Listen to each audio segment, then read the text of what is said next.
What's going on, guys? So look, a few days ago, literally a few days ago, the folks at Caterpillar gave us a call at 4 Construction Pros HQ, and they said, I think we might have something that you guys are definitely gonna wanna come see. And look, obviously, typically that means a new piece of yellow iron. So is there yellow iron here? Yeah. So after building a giant Pac-Man maze for its CAT trials last year, Caterpillar didn't exactly rest on its laurels when it came time to develop a follow-up. And what is the one thing that might be able to pull kids away from video games? How about giant Hot Wheels?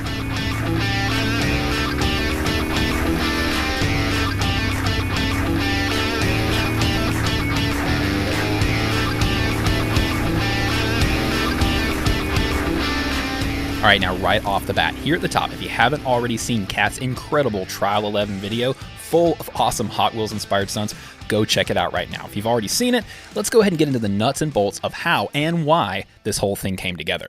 It's been very cool to see how these CAT trial videos have grown and grown over the years. They definitely started as a way to push CAT equipment to the limits with specific and over-the-top challenges, but as time has gone on, the trials themselves have changed a bit. Wow factor and scale are still at the heart of these videos, but the focus, right, has shifted a little bit. That's illustrated by the Trial 9 video, Pac-Man, as well as this new Hot Wheels video. With both of these videos, CAT is reaching beyond the base of people that buy its equipment or those who are already in the construction industry in general. By partnering with Bandai Namco on that Pac-Man video or with Hot Wheels on this new video, CAT is now reaching a much wider audience, and they're hoping to reframe the conversation around construction with these new videos. Because the industry definitely gets a bad rap as being dirty, dangerous work, and as a result, it's been facing down a severe shortage of skilled labor as more and more workers have either retired or left the industry for more stable work over the last 10 years or so.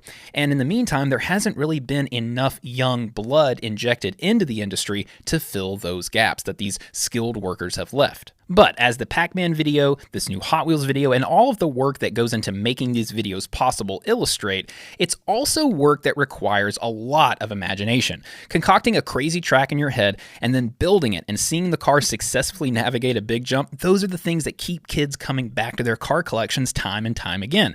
And a career in construction, taking a project from planning all the way through to completion, that provides the same type of thrill to the workers in this industry. It also stresses the importance of a STEM education and how well the skills of science, technology, engineering, and math translate to this type of work. That is what these videos are all about. One of the greatest challenges of directing or coming up with a trial is really there's so many stories available. I mean, Caterpillar is a worldwide company with services and products that our customers use worldwide. So the story and the narratives are just endless. So how do you pick one? For Trial 11, we picked STEM. I mean, it's such an important part of our world. Getting kids involved in STEM leads to a better world. What they do in the construction mining industries is STEM applied. When I get to talk to customers and dealers, one thing that I always find is their passion for the industry. They are creating a better world. And that joy kind of stems from their childhood. You know, instead of building blocks, the next step is Hot Wheels. You're always building a better jump. You're always trying to get your cars to go faster. And really, that's where the passion starts. And then lucky enough, they just continue throughout their lives, and it resonates throughout our world. Building on this idea of how play translates to work later in life, for this Hot Wheels trial, CAT tried to design all of the stunts in the video around the type of things that kids might actually do with their Hot Wheels toys. And to make that translate into real-life scale, that was a monumental task. To create the roughly mile-long track with 6,500 feet of that iconic orange Hot Wheels track, CAT had to move thousands upon thousands of yards of dirt at its Edwards Demonstration Center in Peoria. The big jump in the video alone required moving 15,000 yards of dirt. The other challenge was making sure this looked like an actual Hot Wheels track. So beyond those orange track rails, CAT also built a life-sized power booster for the stunt cars to pass through. Plus, 2 specific Hot Wheels playsets influenced the track's design and the stunts performed. That awesome stunt where the Baja truck enters the track from the bed of a 775G was inspired by the Hot Wheels Track Builder Gravity Speed box set. And the biggest stunt, involving a huge flying jump over several CAT machines, was inspired by the Flying Customs Hot Curve Super Jump track set. And while those sets themselves provided some awesome inspiration, CAT also called in a stunt expert to help them with the design of the track, Hubert Rowland of Nitro Circus fame and the owner of Redneck Racing. So as you can see, we have come onto the track. Hubert actually led us up here. Hubert, by the way, is one of the masterminds kind of behind this whole incredible, insane track that Caterpillar has built out here for this Hot Wheels partnership. So Hubert, give everybody your background, kind of introduce yourself. You have kind of a unique background for this that's really specifically suited for this, right? Like good old boy from Tennessee, like myself from Alabama, grew up in the hills on some farmland and got, started out with a good kind of introduction to operating equipment. So you've got that, but then got into motorsports with a guy by the name of Travis Pastrana. So like, give us that whole background and that whole story to how you got to here.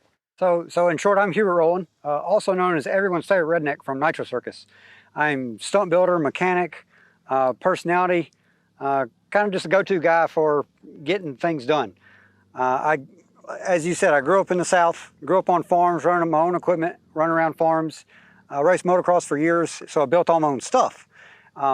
After numerous injuries and life flights, I figured we might be going to calm down the racing a little bit and maybe do mechanic work and track work. And so years later, I met Travis being a mechanic for someone else. And I just showed up at his place one time. They called me, invited me. I showed up and I just started fixing things because like, all this stuff shouldn't be broke. Right. So I just started fixing things and basically I never left. Okay. They kept calling me back. They put me in the Nitro Circus movies and DVDs. Awesome. Just like, this guy's super redneck, and I used to fight it. I'm like, I'm not no redneck, I'm just a hillbilly and whatever. And then I was like, oh, we might as well just let it happen. And then, of course, as Nitro Circus grew, we grew more and more stunts, and I was one of the key builders for all the stunts. Yeah. So in short, that's kind of where it all developed and where we are today. Yeah. As far as what I do, as far as stunts and tracks and stuff like that, there's probably under 100 people in the world that do what I do as far as consistently and just, basically for a living. I'm sure there's tons of people that can do it, but anywhere in the world you go and you say something about tracks, if you mention my name or Nitro Circus, people will know who I am. Right, because I think a lot of the things that people don't really understand when they look at stuff like from back in the day, I say back in the day, 2000, make us both feel old, but like stuff like Jackass, Nitro Circus, stuff like that, what they don't understand is all of the thought process that goes into like what's going to look good, but how do we not die, right? Yeah. In short, the camera takes away from everything. So you almost have to go bigger than what it appears. Right. Camera angles help a lot, but we've done some of the biggest stunts in the world, and they are like holy cow sitting in front of you.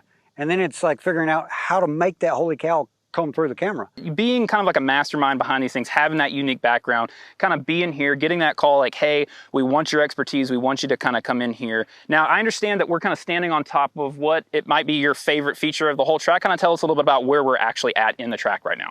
So we're the center section of the track, and we've got two jumps in a row. They're kind of built in a tighter area, so it'll just be like a hop, land, and hop again right out. But just from motocross background, this kind of stuff's always my favorite, to where it takes a little bit of skill to get through the turn, get a good little jump, and then you're set up for the next one, and as you jump, you're right back in another turn. It's a technical driving, a technical option. I just love technical type stuff. Anybody can kind of just hold it wide open and hit it, and maybe it'll work.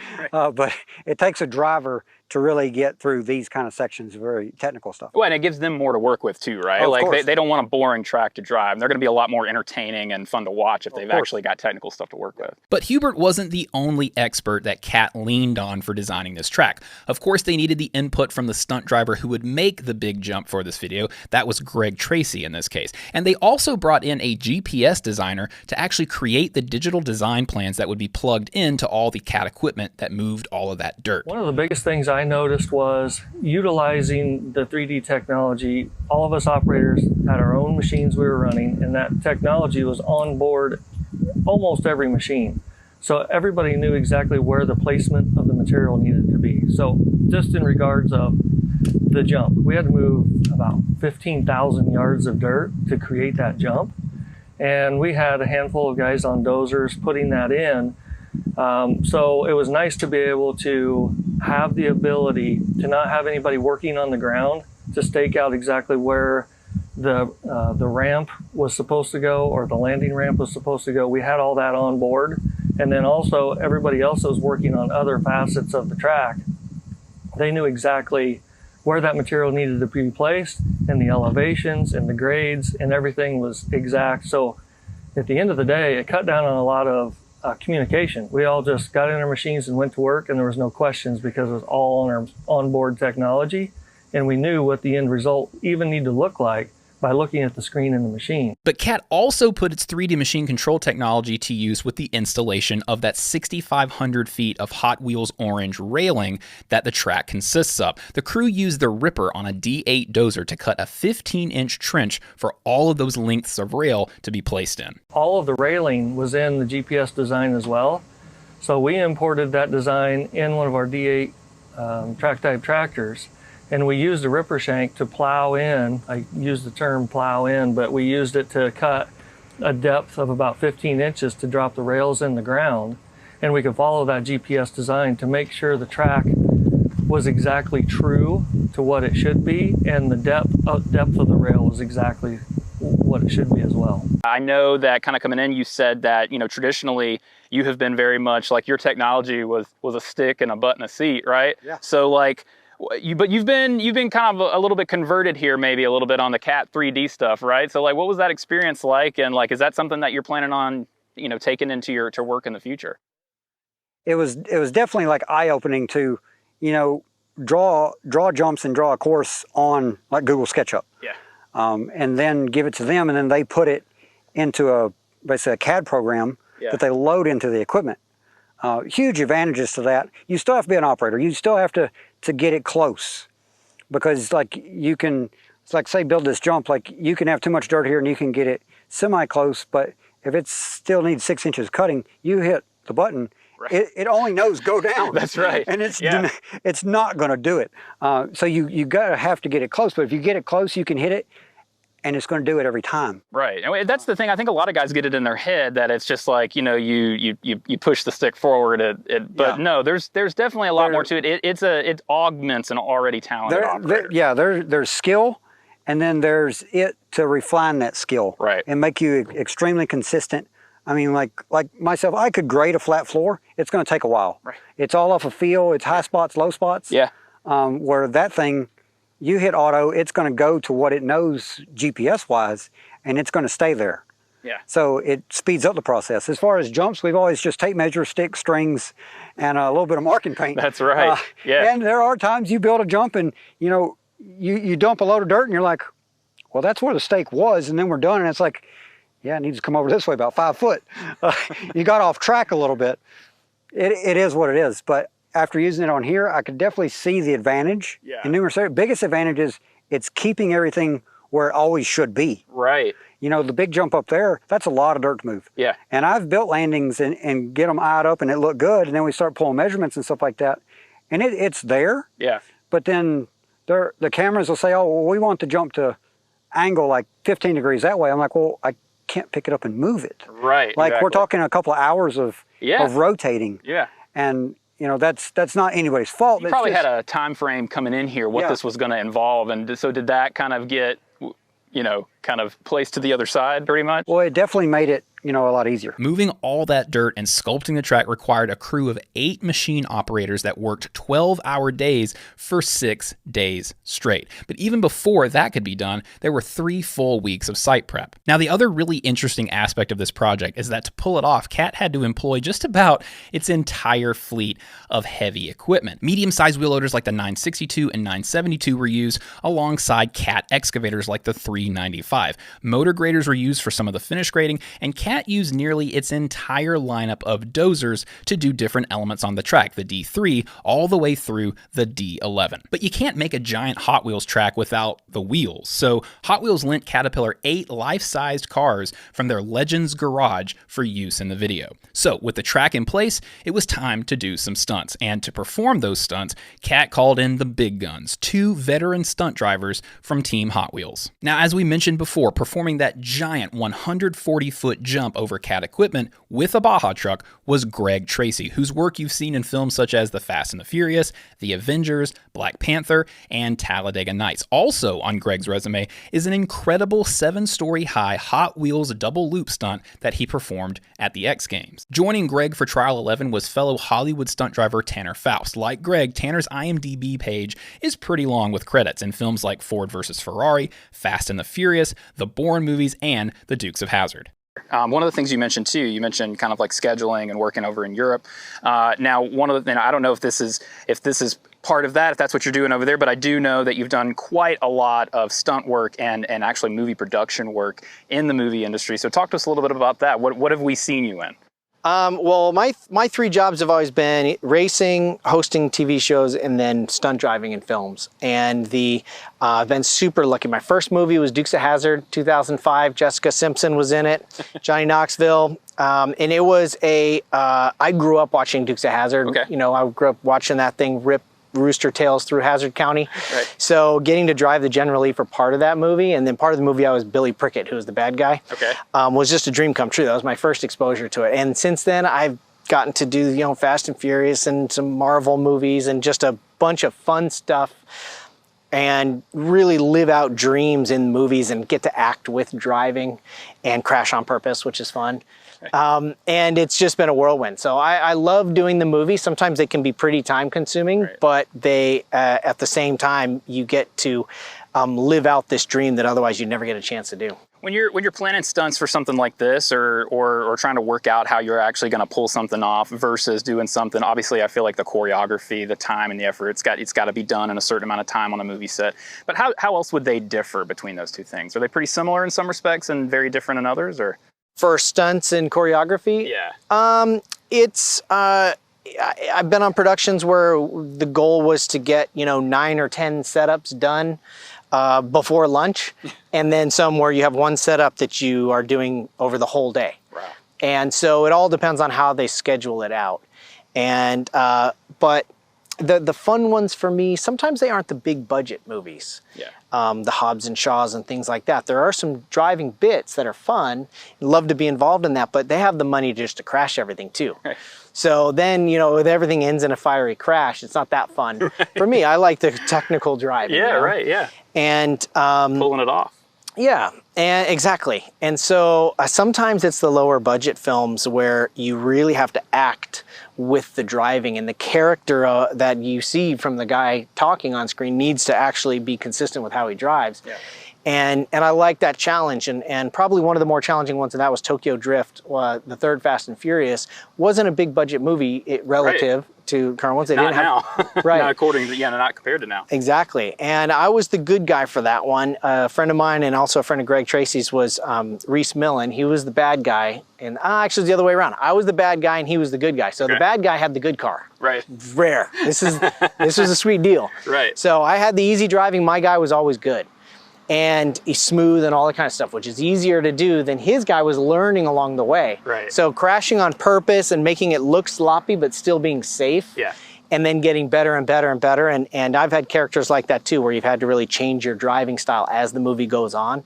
It's just super fun. So, anything that I can do, honestly, that promotes people having fun in cars, not just A to B, but also taking pride in their craft of driving skill and having fun doing it.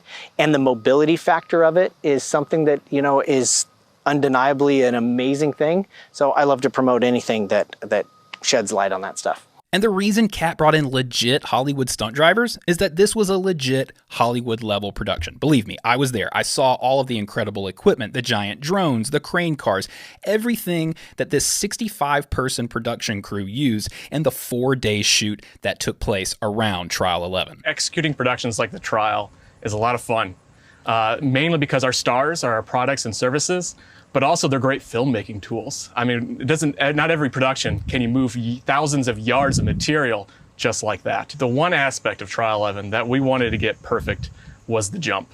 Not every day do you get to jump CAT machines.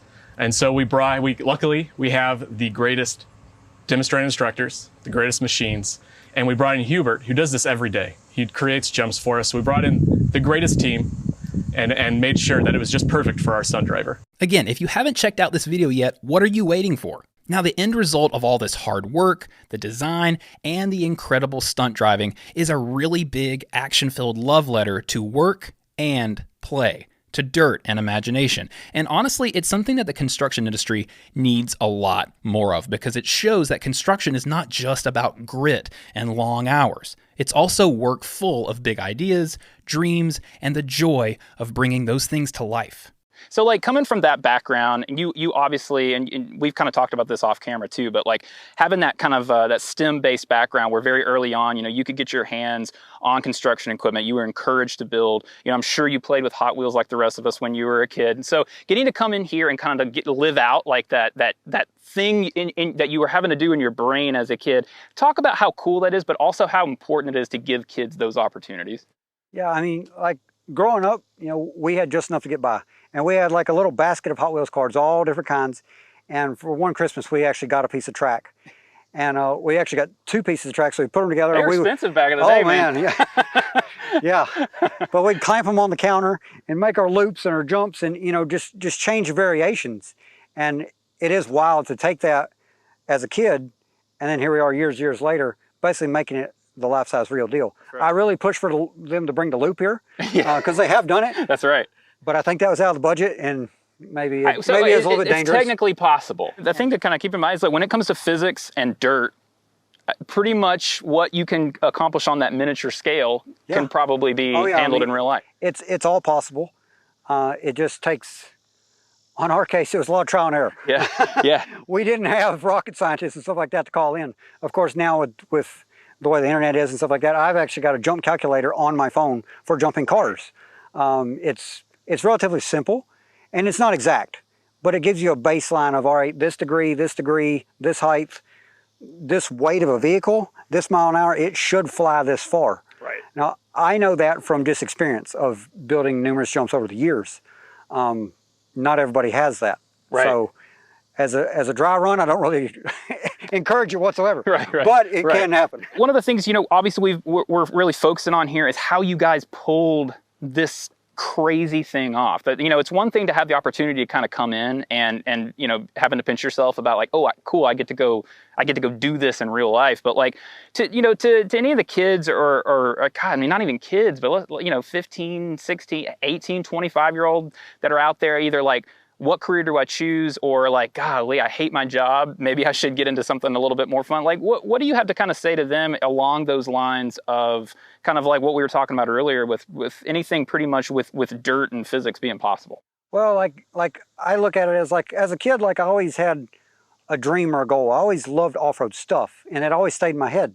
I didn't have parents that pushed out of my head. Most parents think it's a phase. And to some kids it is, to some kids it isn't. So I always had that dream of something off-road. And as I got my own money, I kind of always went that path. But I always chased a dream, but I always had something to fall back on. I always had mechanics, because I went to mechanics school. Right. So I just kept pushing and pushing and pushing, and I made it to where I didn't need a lot of money to live. At that time I needed like $300 a month. Right. That's all I needed. Yeah. So if I could make that and still chase after what I'm wanting. Exactly, yeah. If you do what you love, it's never work, and the money will naturally come. In short, like I advise all young people to, have a dream, have a goal, and always keep it in mind. It's easy to get sidetracked with money and kind of the norm. Right. This isn't a normal job, and there's a lot of work. If you do the right paces and just do a good job, eventually you are known. Right. Years ago, I was just a hillbilly from Tennessee, and just meeting the right people and being willing to do a good job at nearly no pay. Like I worked for free for about 3 years, right. But I put myself in a situation where I only needed $300 a month to pay for what I needed to pay for. Right. So when you're working, you can find $300, you can find whatever you need. That'll help you get to where you want to go. I definitely tell people, don't let money rule you. You need money to live. I mean, that is what it is. Right. But if you do a good job and you do what you love, it's never work. Right. And exactly. The money will naturally come with time. Right. So, my biggest advice, whether it's pushing dirt or mechanics or whatever, it's very rewarding to come to a field and it's flat or a hill, and then when you walk away, it looks like this. It's like, holy cow, you know, it was here and now it's here. You know, I mean, that's real. Yeah, no, it's very so, cool. you know, I definitely advise people to, you know, have a dream, have a goal, and never lose sight of it. Right. You know, they can't say, I don't want to hear nothing's impossible, because nothing's impossible. You can Right. always make it work.